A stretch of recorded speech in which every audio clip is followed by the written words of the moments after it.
No Saber Direito desta semana, você vai aprender mais sobre a Lei Geral de Proteção de Dados Pessoais. O curso aborda o direito digital, o Marco Civil da Internet, tratamento de dados sensíveis, compliance e contencioso. As aulas são com a professora Giovana Gersel.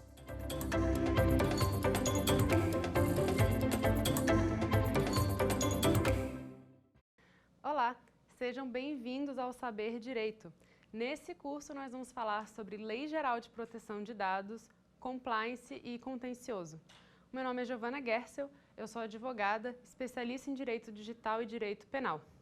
Nesse curso nós temos 5 aulas, essa é a aula 2. Na nossa primeira aula a gente viu sobre o histórico do direito digital. A aula de hoje vai ser sobre o Marco Civil da Internet. Na aula 3, a gente vai introduzir um pouco sobre a GDPR, que é a General Data Protection Regulation, a norma europeia sobre proteção de dados, e a Lei Geral de Proteção de Dados. A aula 4 vai ser específica para a Lei Geral de Proteção de Dados e a aula 5 vai ser a aplicação da Lei Geral de Proteção de Dados em compliance e em contencioso. Cada aula é dividida em 5 subtemas. Os 5 subtemas da nossa aula de hoje são o histórico do Marco Civil da Internet, a Lei Carolina Dickmann, fundamentos, princípios e neutralidade da rede, a responsabilização dos agentes e a relação entre o Marco Civil da Internet e a LGPD. Vamos lá? O Marco Civil da Internet, ele vem com um objetivo dele regular as relações na internet. Então, antes a gente não tinha, um regramento nesse sentido. Tudo vai começar com um projeto de lei que foi conhecido depois como Lei Azeredo, que o objetivo desse projeto de lei era criminalizar condutas na internet. Então a gente vai começar a pensar em regulamentar a internet, mas pensando apenas em crimes. Durante o processamento desse projeto de lei no Congresso Nacional, quando a gente fala aí de processo legislativo, o processo ele começa na Câmara dos Deputados, em regra, vai para o Senado Federal e depois volta para a Câmara dos Deputados. Quando esse projeto ele já tinha sido aprovado no Senado e ele estava voltando para discussão na Câmara dos Deputados, ocorreu ali o escândalo da Carolina Dickmann, que foi um caso que a gente até já mencionou na nossa aula 1. Carolina Dickmann é uma atriz brasileira muito conhecida, porque quando ela foi arrumar o seu computador, levou na manutenção, o técnico achou fotos íntimas dela e ameaçou divulgar essas fotos, eventualmente ameaçou. Ela abraçou a causa e aí ela deu o nome dela para uma lei que foi posteriormente chamada de Lei Carolina Dickmann, que vai tratar com mais profundidade sobre invasão de dispositivo alheio, que é justamente esse ato de você invadir um computador para adquirir, computador ou celular, o que seja, para adquirir informações sobre uma pessoa. E aí, a gente vai ver que essa tendência do Brasil era sempre focar em criminalização de condutas. O que também aconteceu, que influenciou muito a criação do Marco Civil da Internet, foi os escândalos do Edward Snowden. Não sei se vocês vão lembrar, mas ele era um antigo agente da CIA que revelou que os Estados Unidos estava investigando diversos países, o Brasil era um deles, inclusive. Então, estava investigando e coletando informações de diversos usuários do mundo sem autorização, e aí a gente começa a ver que é necessário começar a normatizar a internet. Ela não pode ser lei de terra de ninguém, digamos assim. Você não pode simplesmente chegar na internet e coletar dados de todo mundo. Então, o Marco Civil da Internet vai vir em 2016 com esse peso histórico. Ele vai tratar não de criminalizar condutas, porque isso ficou para aquela lei que eu estava comentando, que era a Lei Azeredo, que acabou virando a Lei de Crimes Digitais, mas com a lei da Carolina Dickmann, ela foi reduzida. Então, a maioria dos crimes que eles tinham colocado nessa lei de crimes digitais foi para a Lei Carolina Dickmann. Nós vamos falar aqui agora da Lei Carolina Dickmann de forma específica. Essa lei, como a gente já citou, envolve a matriz e ela vai colocar no Código Penal os artigos 154A e 154B, que vai tratar de invasão de dispositivo alheio. Vamos ler o dispositivo? Artigo 154A. É crime invadir dispositivo informático alheio, conectado ou não à rede de computadores, mediante violação indevida de mecanismo de segurança e com fim de obter, adulterar ou destruir dados ou informação sem autorização expressa ou tácita do titular do dispositivo ou instalar vulnerabilidades para obter vantagem ilícita. Pena desse crime é detenção de 3 meses a 1 ano. Na mesma pena, vai incorrer quem produz, oferece, distribui, vende ou difunde dispositivo de programa de computador com o intuito de permitir a prática da conduta definida no caput. Como é que a gente vai falar, mas o que é exatamente, né, esse crime? Vai constituir, por exemplo, se você está casado e aí você está suspeitando do seu marido, aí você pensa, eu vou entrar no telefone dele sem ele saber, e aí você coleta imagens, tira print, espalha para o mundo inteiro. Esse é o crime, basicamente. E, inclusive, há um tempo atrás, era muito famoso a venda de programas que era para espionar o telefone de algumas pessoas. Então, as pessoas compravam esse programa e instalavam no telefone do parceiro sem o parceiro saber, e o telefone conseguia rastrear tudo que a pessoa fazia no telefone dela. Isso aí já seria essa pena aí de quem oferece, distribui ou vende programa para isso. Você está vendendo um programa que o objetivo dele é justamente rastrear dados que estão em um dispositivo sem autorização do titular. E aí também vai ter a pena quando isso acontecer com autoridades públicas. Então vai aumentar de 1/3 a metade se o crime for praticado contra presidente da República, governadores e prefeitos, presidente do Supremo Tribunal Federal, presidente da Câmara dos Deputados, do Senado Federal, da Assembleia Legislativa de Estado, da Câmara Legislativa do Distrito Federal e da Câmara Municipal, ou dirigente máximo da administração direta e indireta, federal, estadual, municipal ou do Distrito Federal. Nós também vamos ter, nessa Lei Carolina Dickmann, vai acrescentar o artigo 266 no Código Penal, que é sobre interrupção ou perturbação de serviço telegráfico, telefônico, informático, telemático ou de informação de utilidade pública. Então, essa pessoa que também interromper, por exemplo, o serviço de internet ou tentar dificultar, ela também vai incorrer na mesma pena de quem interrompe, por exemplo, serviços telegráficos. E, por fim, a gente também vai ter que a disposição do artigo 298 do Código Penal, que é falsificação de documento particular, a Lei Carolina Dickmann vai falar que a falsificação de cartão de crédito ou de débito também é considerado falsificação de documento particular para fins da lei. Agora a gente vai falar especificamente sobre Marco Civil da Internet. Nós vamos ter uma leitura dos dispositivos, então eu vou recomendar que vocês tenham a lei junto com vocês, porque às vezes eu não vou ler todos os dispositivos, mas eu vou ler os que são mais importantes e relevantes aqui para o contexto da aula, tá bom? Então, artigo 1º, a lei do Marco Civil da Internet vai estabelecer os princípios, garantias, direitos e deveres para o uso da internet do Brasil. Qual que é o foco do Marco Civil da Internet, né? A gente sempre falou que o foco da Lei Geral de Proteção de Dados é privacidade, a do Marco Civil da Internet é liberdade. A gente pensa que é só regular direitos e deveres, mas não. Liberdade de negociar, liberdade de expressão é o grande enfoque do Marco Civil da Internet. No artigo 2, a gente vai ter os fundamentos do Marco Civil da Internet. Quais são eles? A disciplina e uso da internet tem como fundamento o respeito à liberdade de expressão. Então, você vê que liberdade de expressão é tão sério que está no caput. Ela não está nem listada em incisos, ela está ali logo de início.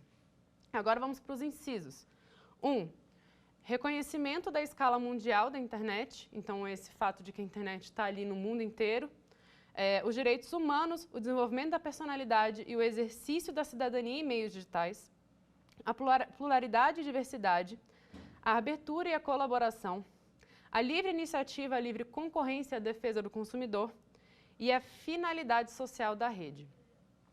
Por que a gente fala aí de livre iniciativa, livre concorrência, defesa do consumidor? Justamente porque a gente estava comentando o quê? Que surge aí um comércio eletrônico. Mas não surge apenas comércio eletrônico, por exemplo, de uma loja de roupas. Aplicativos, por exemplo, como Uber, iFood, ou até, vamos dizer aí, Tinder, isso era impensável alguns anos atrás. Então, agora, por exemplo, você tem um aplicativo de transporte que não necessita necessariamente de um táxi. Você tem aplicativo de entrega na sua casa que ele é facilitado. Então, quando a gente fala aí, nesse respeito à livre iniciativa, é justamente para dar esse incentivo a economias disruptivas, que a gente chama. Então, quando a gente comenta que muito nessa nossa geração tem esse surgimento de startups, que o objetivo da startup é justamente ser uma empresa inovadora e que ela quer ser vendida depois, é isso. É empresas que vão criar formas de soluções tecnológicas e por isso que o Marco Civil da Internet ele tem aí a livre iniciativa como um dos seus fundamentos, mas sempre respeitando o direito do consumidor. O artigo 3º do Marco Civil da Internet vai tratar sobre os princípios da lei. Artigo 3º. A garantia do uso da internet no Brasil tem os seguintes princípios: a garantia da liberdade da expressão, a comunicação e manifestação de pensamento nos termos da Constituição Federal. Então, a liberdade de expressão, ela é absoluta? Não. A liberdade de expressão, ela vai ter limite ali quando você for atingir a honra e a moral de outra pessoa. Liberdade de expressão também não pode ser utilizada para fundamentar discursos de ódios ou incitar crimes. Então, assim, apesar de que a liberdade de expressão ela é muito guardada ali no Marco Civil da Internet, ela tem um limite. E qual é esse limite que eu acho interessante a gente pensar? A gente pensa que a internet, às vezes, é que nem no mundo real, que você conversa alguma coisa com um amigo seu e fica só entre vocês. Mas não apenas não fica só entre vocês, como fica para sempre na internet. Se você fez um post e você apagou logo depois, pode ter tido alguém que tirou print daquilo. E mesmo que você tenha apagado, aquilo vai ficar nos registros. Em perícias digitais, por exemplo, a gente consegue recuperar conteúdos de e-mail, conteúdos de postagem, mesmo que a pessoa tenha apagado, aparentemente. Então, tudo que você fala na internet fica ali para sempre. Então, por isso que ela é uma liberdade de expressão que ela precisa ter muito cuidado. E isso é uma coisa que a gente vê que as pessoas estão tendo uma certa dificuldade de lidar com isso. Porque, principalmente para uma geração que a gente chama da geração de millennials, que cresceu no início de uma geração, digamos, física e foi para uma geração mais digital, a gente teve que aprender a fazer essa transição do que eu posso e o que eu não posso falar na internet, né? Coisas que as gerações mais novas provavelmente já sabem fazer isso com maior facilidade. Mas voltando aqui à legislação, também vamos ter o princípio da proteção da privacidade. Então, como eu disse, não surge na LGPD, surge no Marco Civil da Internet. Inclusive, próximo princípio é proteção dos dados pessoais. Aí vamos ter a preservação e garantia da neutralidade na rede. Neutralidade na rede é garantir que todas as pessoas elas têm direito a acesso igual à internet. Então, por exemplo, se eu sou uma operadora de conexão, eu não posso cobrar valores diferentes de uma pessoa que mora, por exemplo, em Goiás, de uma pessoa que mora em São Paulo. Eu não posso oferecer pacotes melhores de internet para uma pessoa que mora em São Paulo do que para a pessoa de Goiás. Todas as pessoas do país elas têm direito à mesma qualidade de internet. Então, por isso que a gente fala que é uma neutralidade. Também vai ter o princípio da preservação da estabilidade, segurança e funcionalidade da rede por meio de medidas técnicas compatíveis com os padrões internacionais pelo estímulo e ao uso e das boas práticas. Responsabilização dos agentes de acordo com as suas atividades. Então, aqui a gente vai começar a ver que tanto o provedor de conexão quanto o provedor de aplicação, que eu já expliquei o conceito deles, mas vou explicar novamente, eles têm responsabilidades aqui no Marco Civil da Internet, coisa que eles não tinham antes dessa norma. Vamos também falar sobre a preservação da natureza participativa da rede e, por último, temos o princípio da liberdade dos modelos de negócios promovidos na internet, desde que não conflitem com os demais princípios estabelecidos nessa lei. Então, é isso que a gente estava falando agora há pouco de tecnologias disruptivas, né? Porque quando a gente está na internet, vão surgir novos modelos de negócios.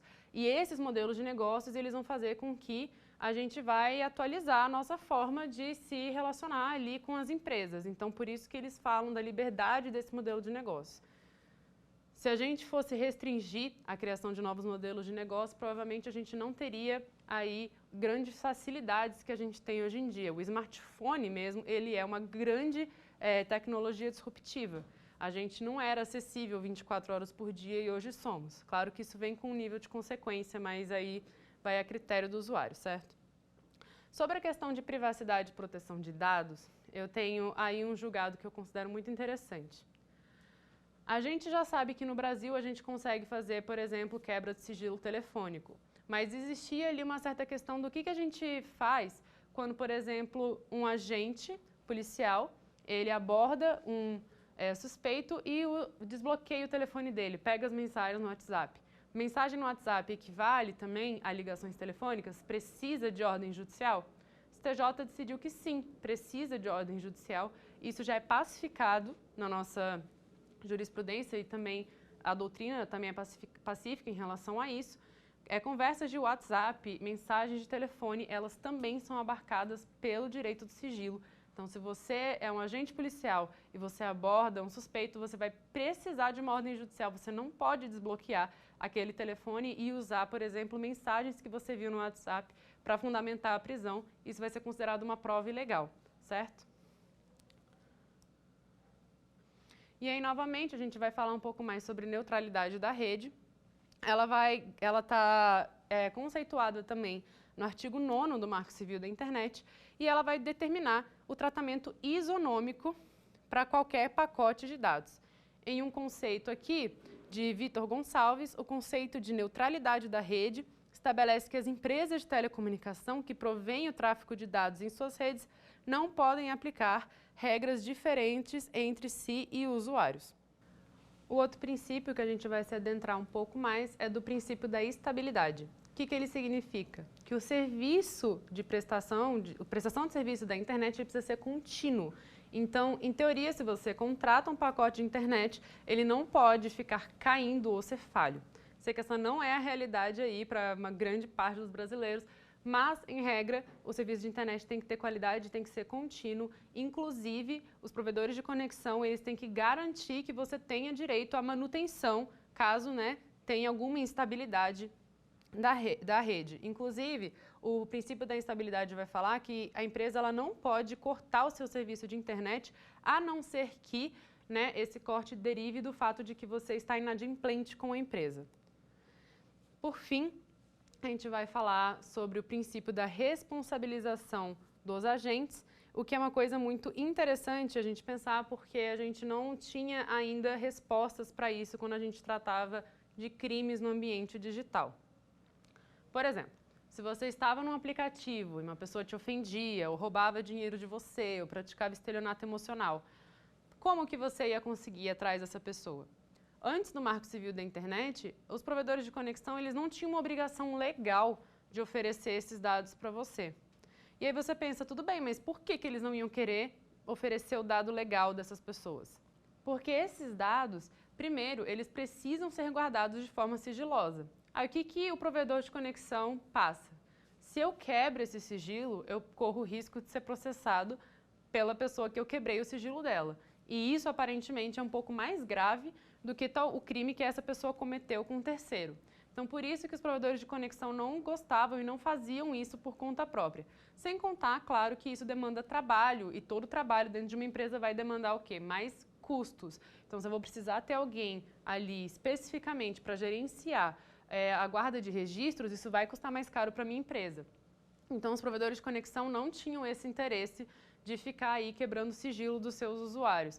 Inclusive porque em redes sociais, uma das grandes garantias que as pessoas vão usar aquelas redes sociais é que elas vão ter direito ao sigilo e que elas não vão ser vigiadas. A gente sabe que isso não acontece também de verdade, mas, enfim, em teoria, as pessoas acreditam que elas têm ali um sigilo junto com a rede social.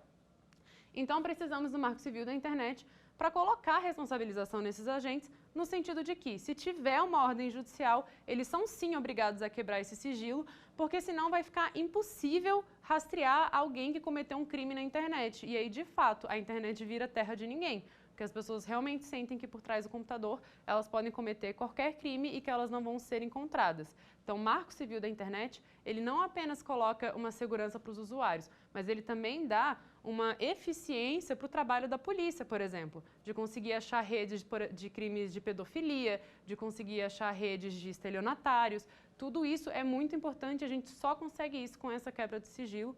E aí o Marco Civil da Internet vem e começa a responsabilizar os provedores de conexão e aplicação que não respeitarem a ordem judicial de quebra de sigilo. E aí agora a gente vai falar sobre o artigo 4º do Marco Civil da Internet, que vai disciplinar o uso da internet e falar dos seus objetivos. Então, o artigo 4º foca objetivos do Marco Civil da Internet. 1. Direito de acesso à internet a todos. A gente sabe que por mais que o Brasil tenha um grande nível de uso de internet, nós temos aí uma quantidade de usos por hora de internet, nós somos um dos que mais usam no mundo, mas a gente ainda tem pouco acesso à internet em termos de população. Tem pessoas ainda que não conseguem ter acesso à internet de forma nenhuma, e isso é muito prejudicial. Atualmente, ainda mais quando você vê que, por exemplo, vagas de emprego ou até formas de educação, elas estão sendo disseminadas pela internet, então a pessoa perde muita informação se ela não consegue ter acesso. Outro objetivo é o acesso à informação, ao conhecimento e à participação na vida cultural e na condução dos assuntos públicos. Terceiro, é o objetivo da informação e do fomento à ampla difusão de novas tecnologias e modelos de uso de acesso. 4. Adesão a pacotes tecnológicos abertos que permitam a comunicação, a acessibilidade e a interoperabilidade entre aplicações e bases de dados. Interoperabilidade significa que um dado ele vai conseguir ser operável em vários tipos de sistemas diferentes. Então não adianta eu ter um dado que só o meu sistema consegue ler. Interoperabilidade significa que qualquer pessoa que tenha um sistema aí de leitura e análise de dados vai conseguir analisar esse dado. Artigo 5º é o artigo que vão ter as definições. Nesse momento eu acho que é importante vocês abrirem a lei, porque eu vou ler apenas as definições mais importantes aqui para a aula. Aqui fala de literalmente todas as definições que você precisa saber em questão de internet. Então, por isso que eu vou tentar dar aí uma resumida para a gente não ficar com uma aula muito morosa, tá? Então, inciso 1º, definição de internet é o sistema constituído do conjunto de protocolos lógicos, como a gente já falou na primeira aula, são 2 protocolos, o TCP e o IP, estruturados em escala mundial para uso público e restrito, com finalidade de possibilitar a comunicação de dados entre terminais por meio de diferentes redes. Terminal é o computador ou dispositivo que se conecte à internet. Endereço de protocolo de internet, endereço IP, esses aí vocês já deveriam saber, porque eu falei na aula 1, mas é o código atribuído a um terminal de uma rede para permitir a sua identificação, definido segundo parâmetros internacionais. O 4, ele é muito importante, é o administrador de sistema autônomo. É a pessoa física ou jurídica que administra blocos de endereço IP específicos e o respectivo sistema autônomo de roteamento, devidamente cadastrada no ente nacional responsável pelo registro e distribuição de endereços IP geograficamente referentes ao país. O que é o administrador de sistema autônomo? Eu falei que o provedor de conexão e o provedor de aplicação precisam manter os registros de conexão das pessoas que utilizam seus serviços. E é o administrador do sistema autônomo que é a pessoa que vai gerenciar esses registros de conexão. Então, todas essas empresas têm esse administrador de sistema autônomo, é ele que vai descobrir qual que é o endereço IP que foi utilizado, é ele que lida com isso dentro da empresa. Conexão à internet vai ser a habilitação de um terminal para envio e recebimento de pacotes de dados pela internet, mediante atribuição ou autenticação de um endereço IP. Registro de conexão, a gente falou um pouco no quiz da aula passada, mas é o conjunto de informações referentes à data e hora de início e término de uma conexão à internet, sua duração e o endereço IP utilizado pelo terminal para o envio e recebimento de pacotes de dados. A aplicação de internet vai ser sites e aplicativos que vocês utilizam na internet, e aí o provedor de aplicação é justamente a pessoa que manuseia isso. Registro de acesso à aplicação de internet é o conjunto de informações referentes à data e hora de uso de uma determinada aplicação de internet a partir de um determinado endereço IP. E aí, agora a gente vai falar sobre os direitos dos usuários da internet. O primeiro direito que nós vamos falar é o da inviolabilidade da intimidade da vida privada e a proteção e indenização pelo dano material ou moral decorrente da sua violação.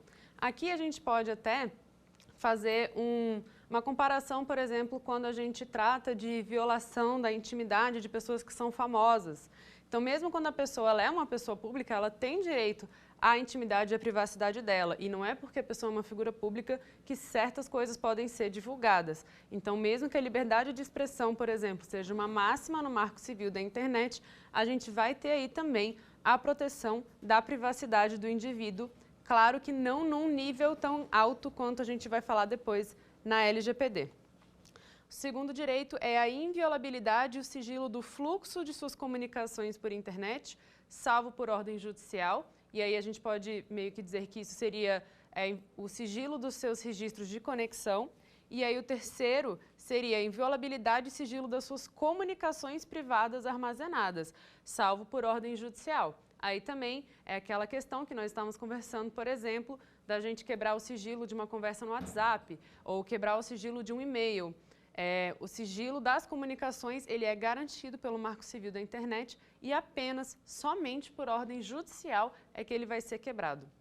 Outro direito é da não suspensão da conexão da internet, salvo por débito diretamente decorrente de sua utilização. E aí a gente já tinha comentado mais ou menos um pouco sobre isso quando a gente estava comentando sobre o princípio da estabilidade da internet. Também tem direito à manutenção da qualidade contratada da conexão à internet. Ou seja, você não pode contratar um provedor de conexão e ele não te oferecer manutenção da internet. Isso é um serviço que tem que estar dentro ali do serviço de provisão de internet. Tem também o direito a informações claras, completas, constantes dos contratos de prestação de serviço, com detalhamento sobre o regime de proteção aos registros de conexão e aos registros de acesso de aplicação à internet, bem como sobre as práticas de gerenciamento de rede que podem afetar a sua qualidade. Aí temos mais alguns direitos, quais sejam: o não fornecimento a terceiro de seus dados pessoais, inclusive registros de conexão e de acesso a aplicações internet, salvo mediante consentimento livre, expresso e informado, ou nas hipóteses previstas em lei. E também, agora a gente vai entrar no que foi a base da LGPD. Então, muita gente vai pensar que a LGPD vai ser a primeira norma que vai tratar aí sobre dados, mas como eu já falei algumas vezes aqui, começa a ter essa normatização no Marco Civil da Internet. Mas por que que essa normatização sobre dado pessoal ela só ficou, digamos assim, preocupante quando a gente fala de LGPD? Porque a LGPD foi a primeira que trouxe sanções. Então, aqui no Marco Civil da Internet tem as regras, mas não tem sanções explícitas, né? E também não tem formas explícitas de maltratamento de dados como tem na LGPD. Aqui a gente vai ver as sanções, elas são bem mais voltadas para os provedores de conexão e provedores de aplicação em questão dos registros, né? Não tanto quanto os dados. Aqui já no Marco Civil da Internet vai falar que o titular vai ter direito a essas informações claras e completas e vai também precisar estar naqueles termos de uso e privacidade. A justificativa da coleta desses dados, que não seja que esse tratamento não vai poder ser vedado pela legislação e tem que estar especificado no contrato de prestação de serviço ou em termos de uso de aplicação de internet. Também temos aí como direito o consentimento expresso sobre a coleta, uso, armazenamento e tratamento de dados pessoais que deve ocorrer de forma destacada das demais cláusulas. O titular também vai ter direito à exclusão desses dados pessoais e deve ser feito apenas, ele tem que ter um jeito de se comunicar com o controlador, no caso, que é aquela pessoa que detém os dados pessoais, e simplesmente pedir, e esses dados devem ser excluídos, tá? Também vai ter direito à publicidade e clareza de eventuais políticas de uso dos provedores de conexão e aplicação de internet. Vai ter direito à acessibilidade, consideradas as características físico-motoras, perceptivas, sensoriais, intelectuais e mentais do usuário. Então, aqui a gente está falando de sites que vão oferecer, por exemplo, quando você recebe um código para entrar num site, esse código também tem que ser tanto para pessoas que têm dificuldades de ouvir quanto dificuldades de ler, tem que ter aí tem que ser considerada a acessibilidade do site. Qualquer pessoa tem que conseguir navegar por aquele site, independentemente dela ter alguma dificuldade ou não.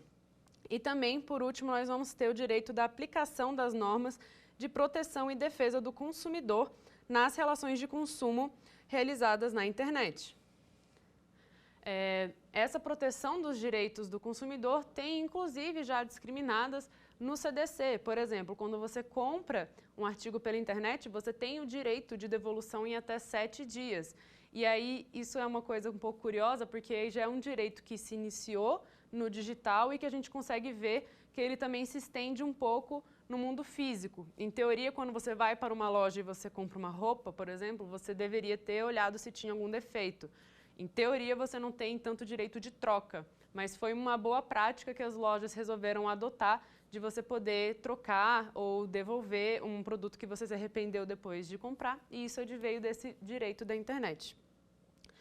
Agora, a gente vai falar do artigo 8º.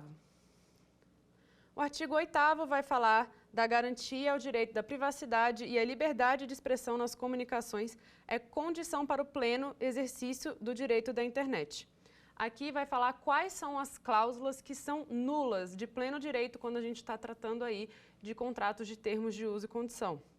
Vão ser nulas as cláusulas que violem o dispositivo do caput, tais como aquelas que impliquem ofensa à inviolabilidade e ao sigilo das comunicações privadas pela internet e que em contratos de adesão não ofereçam a possibilidade que o foro de discussão das matérias seja no Brasil. Então, independentemente de você estar assinando um contrato com uma empresa que ela é internacional ou não, você, como brasileiro, tem direito de discutir isso num foro brasileiro, tá bom?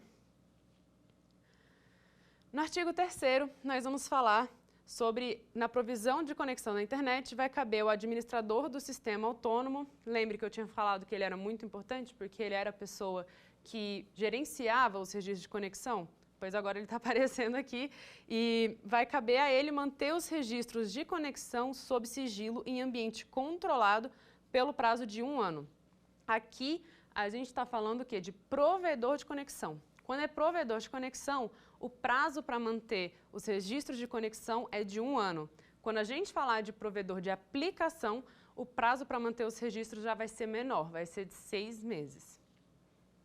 E aí, o que esse artigo ele vai trazer de diferente? O que ele traz é que esse administrador ele vai ter obrigação de seguir sistemas de segurança de informação e conseguir criar um sistema para que você consiga guardar esses dados que são registros de conexão, são considerados dados pessoais, e aí ele vai ser o responsável tanto por conseguir gerenciar, quanto por buscar esses dados caso tenha uma requisição aí jurídica, tá bom?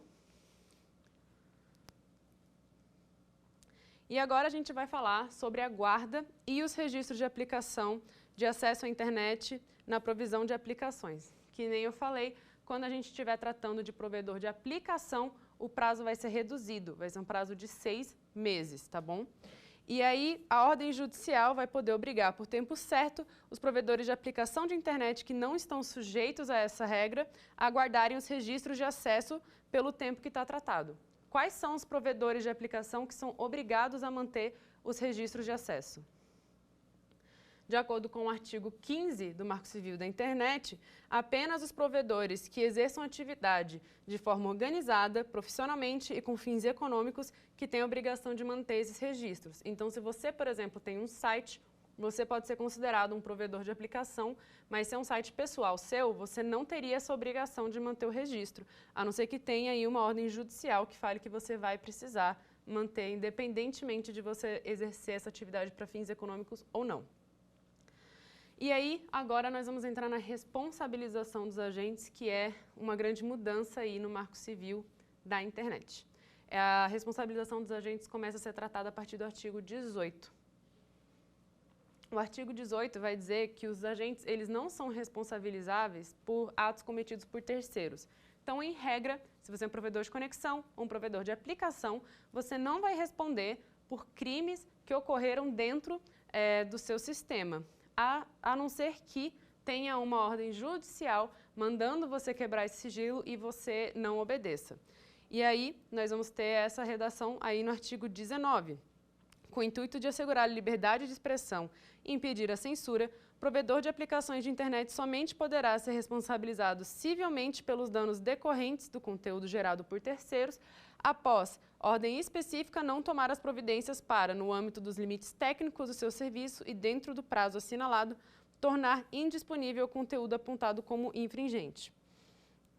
E aí, normalmente, o juiz vai dar um prazo, mas existem duas hipóteses que não depende de ordem judicial para que ele elimine, por exemplo, uma postagem. Nesse caso, por exemplo, quando for divulgação de material erótico sem consentimento da vítima, ela deve entrar em contato com o provedor de aplicação e ele deve fazer a exclusão desse material, tentar pelo menos de forma imediata.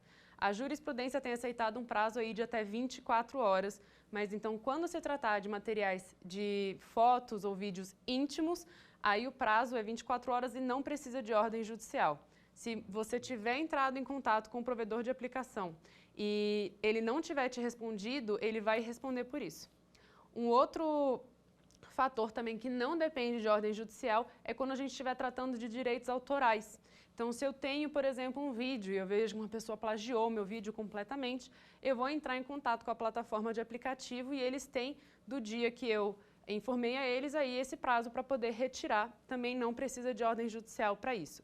Mas para qualquer outra postagem que seja ofensiva, aí sim, a não ser que, né, o aplicativo tenha uma própria cultura de censurar essas postagens, aí somente por ordem judicial. E aí, justamente por que é só por ordem judicial? Para preservar a liberdade de expressão, para preservar o direito da pessoa falar o que ela quiser. Então, para não ter uma censura prévia, decidiram isso, o legislador achou que seria mais competente, por exemplo, que se esperasse uma ordem judicial.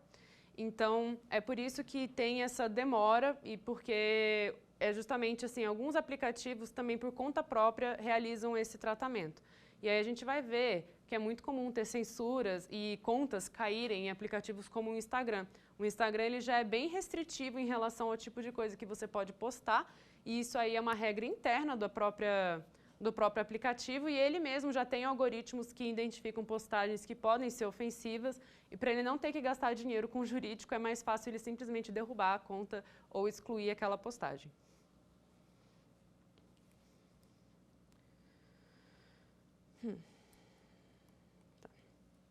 Agora a gente vai falar aí sobre a influência do Marco Civil da Internet na LGPD. Então, a LGPD ela surge aí uns 4 anos depois do Marco Civil da Internet. E ela vai tratar de dados de uma forma bem mais descritiva do que o Marco Civil da Internet tratou. Que nem eu falei, o Marco Civil da Internet já falava sobre os direitos do titular, de ter acesso aos seus dados, de ter direito a pedir iluminação dos dados, de saber a sua finalidade do tratamento, mas não tem orientações, por exemplo, como fazer um programa de compliance, não tem multas, não tem um órgão que vai disciplinar, por exemplo, normas que nem a LGPD criou a NPD, que é a Agência Nacional de Proteção de Dados.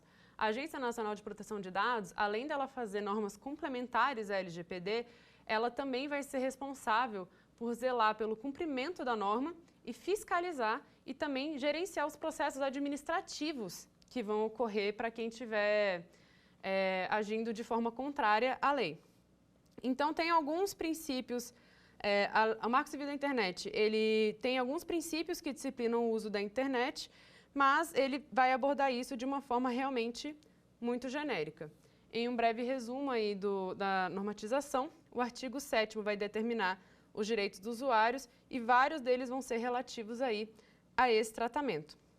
Isso posto, o legislador determina que não ocorrerá o fornecimento de dados pessoais que os provedores de conexão e aplicação recolhem para terceiros, salvo mediante consentimento expresso.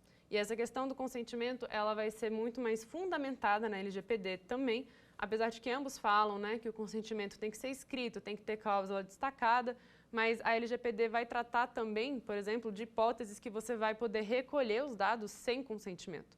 E não tem aqui na LGPD, certo? Na LGPD você só poderia ter por consentimento. E tem alguns dados que talvez nem mesmo se você quiser consentir, a parte pode simplesmente coletar ou fazer compartilhamento desses dados com outras empresas. Em que pese, o Marco Civil da Internet vai definir como essencial o consentimento livre, expresso e informado. Ainda que ressaltar que não só os dados pessoais, mas o legislador do Marco Civil da Internet ainda elencou quais eram as definições de registro de conexão e de aplicação análogos a dados pessoais.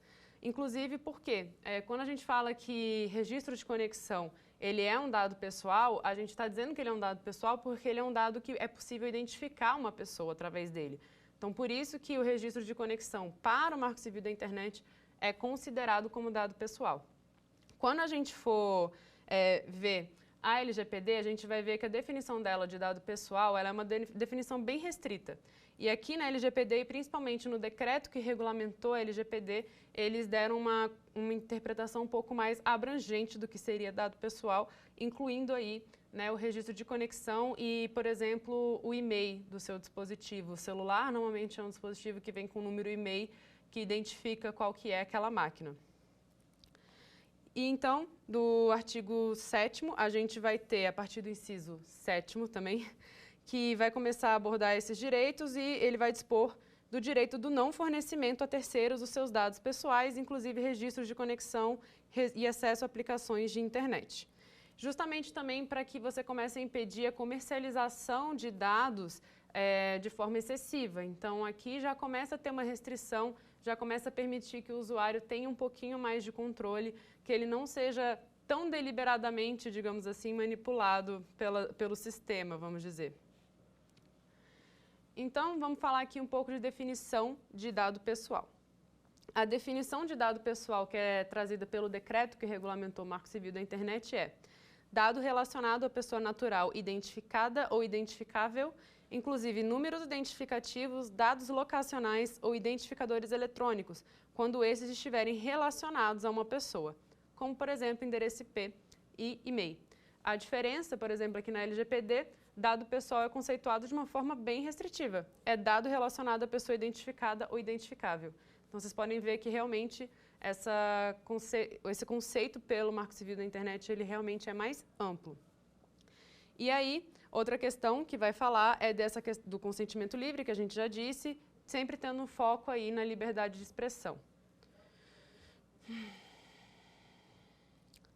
O Marco Civil da Internet também vai comentar que as empresas elas precisam ter uma política transparente de tratamento de dados. Isso significa que nos seus termos de uso e consentimento, ela tem que falar para você qual que é a finalidade daquele dado que ela está coletando. Ou seja, eu não posso, como empresa, coletar o seu dado para vender para outras empresas, mas na hora que eu faço o termo de consentimento, eu simplesmente falo para você que eu estou captando seus dados para marketing digital, né, para marketing de nicho. Então, sempre vai ter esse cuidado, esse foco na transparência. O Marco Civil da Internet também vai exigir isso. E aí, agora a gente vai falar um pouco sobre a diferença entre termos de uso e termos de privacidade. Você pode ter percebido que quando você entra em um site, você tem que aceitar esses dois documentos, né? O termo de uso de um site, de qualquer aplicativo, ele vai ser a forma com que aquele aplicativo vai ser usado. É como se fosse realmente um contrato. Então, ele vai falar, olha, esse aplicativo, esse site tem esse tal objetivo, vai ter esses direitos autorais, vai ter esses direitos de marca, copyright, as regras do uso aqui nessa rede social é dessa forma, não pode fazer postagens ofensivas, não pode postar conteúdo erótico, enfim. Vão ser as regras de bom funcionamento, né, entre o usuário e o fornecedor de serviço. Já os termos de privacidade são justamente esses termos que vão estar no contrato que vai falar quais dados pessoais você vai me oferecer, como que eu vou tratar esses dados, quem vai tratar esses dados, com qual finalidade, por quanto tempo que esses dados vão ficar na minha base, como que eles vão ser eliminados. Então, o termo de privacidade é justamente isso, para você dar o seu consentimento legal, expresso e simples. Uma coisa que o Marco Civil da Internet traz também é que todas as cláusulas que dizem respeito a consentimento, elas têm que ser muito simples. Então, não pode ser uma cláusula, por exemplo, que só advogado sabe ler. Não pode ter uma leitura muito rebuscada. Tem que ser algo que qualquer pessoa, até de educação mais simples, ela vai conseguir ler e entender o que aquele contrato está dizendo.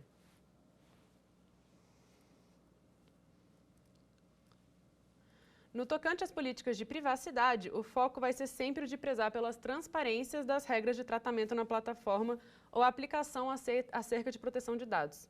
Ou seja, vai ser sempre importante ter realmente essa transparência com cada cláusula e cada dado que você pretender coletar do seu usuário.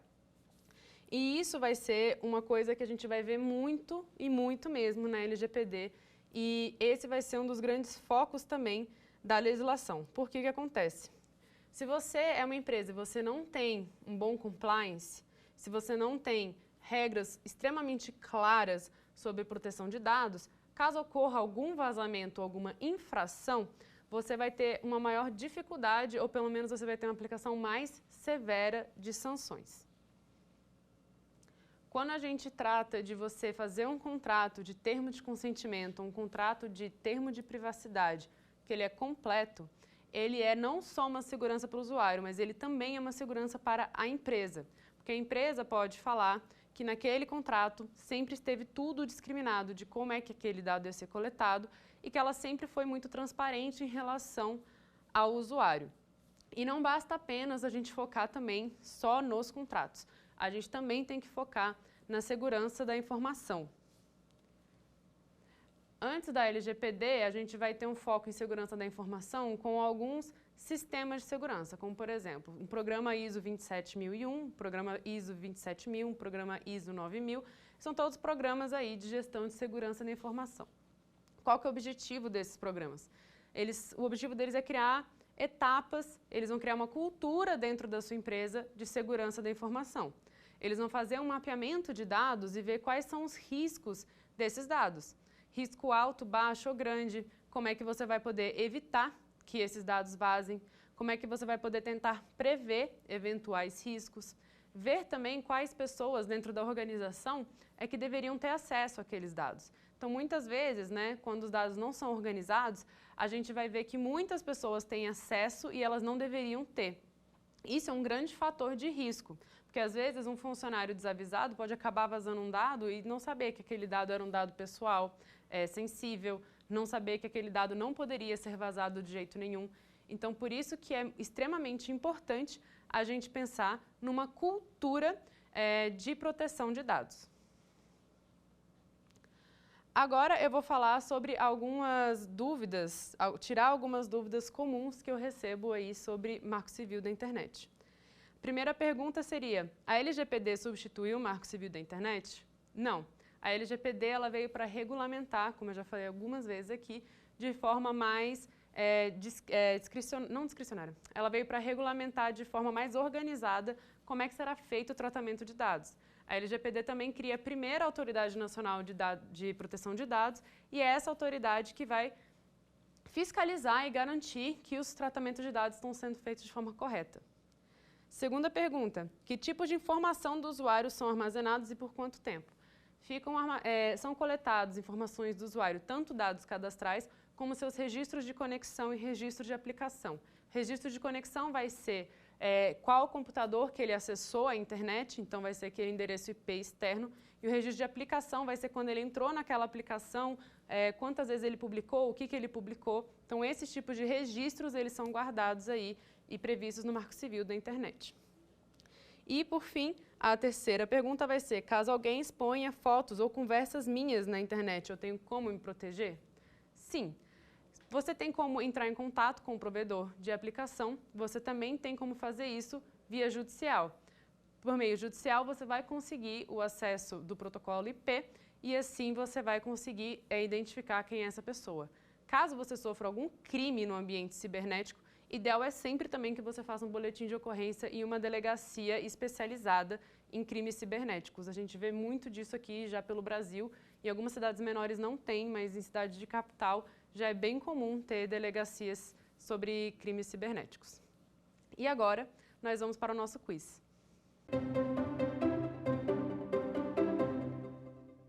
Qual dessas alternativas não é um dos fundamentos do Marco Civil da Internet? Alternativa A, abertura à colaboração. Alternativa B, livre iniciativa, livre concorrência e defesa do consumidor.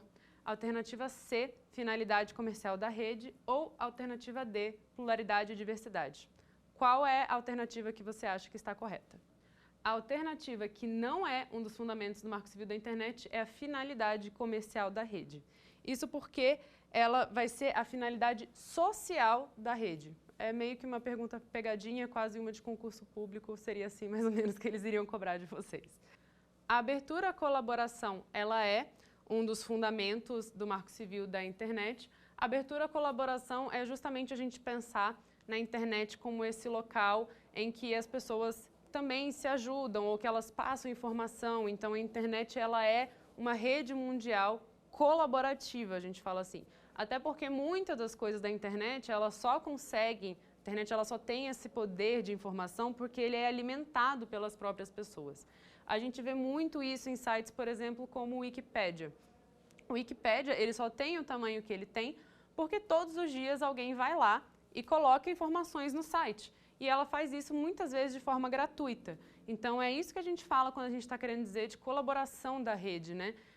A internet e os dispositivos eletrônicos, eles vão crescendo muito com esses dados que os próprios usuários colocam. A gente percebe isso também em aplicativos como o Waze, por exemplo.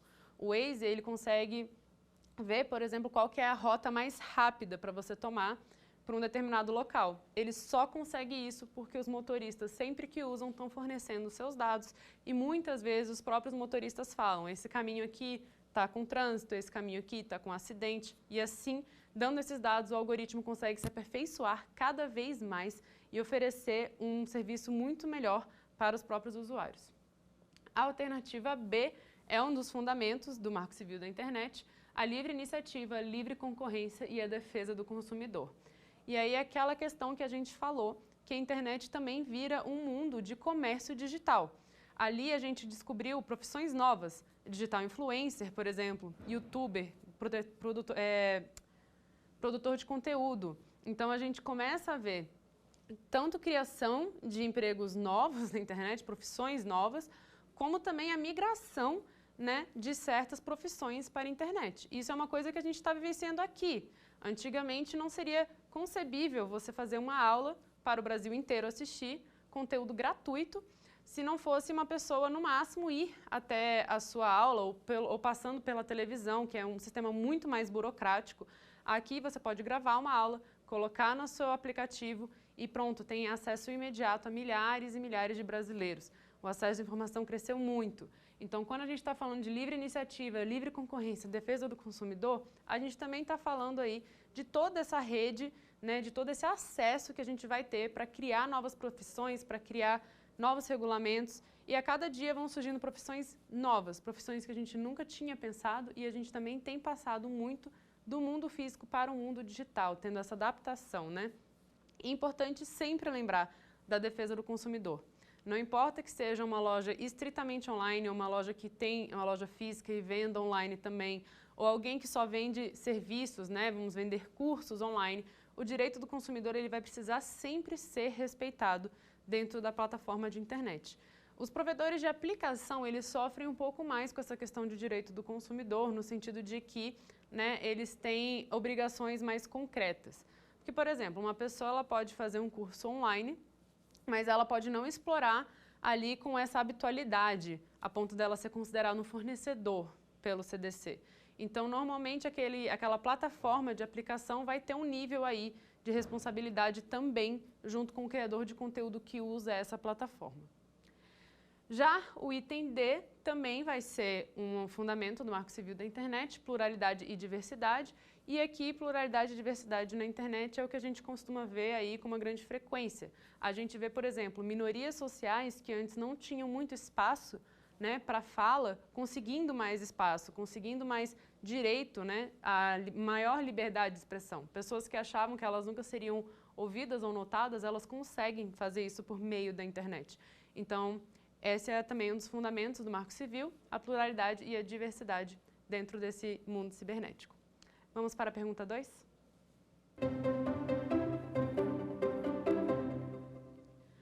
Juliana Priscila, digital influencer da rede social Instagram, passa a receber diariamente xingamentos e difamações de um hater que usa um perfil falso.